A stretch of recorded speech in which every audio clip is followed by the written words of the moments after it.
Я понимаю, на самом деле, что это сложно. Я сама не сразу по щелчку все это начала быстро делать.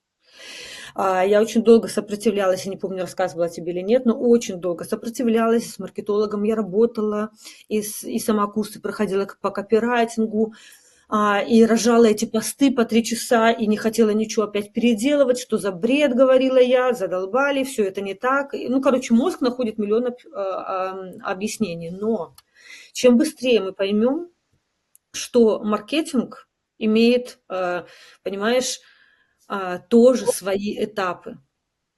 И если мы хотим зарабатывать, зарабатывать — это синоним слова «помогать» на самом деле. То, что я вот сейчас буквально минуту назад говорила.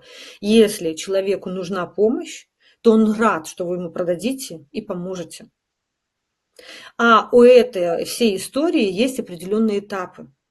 И чем быстрее мы это поймем, тем лучше для нас и для людей, которые не будут тыкаться в нашем канале и вообще и для нас, которые не будут метаться про то, и про то, и про то. И даже если мы захотим или про то писать, то мы будем понимать, как, почему и откуда это вытекает. Вот, ну, ты, конечно,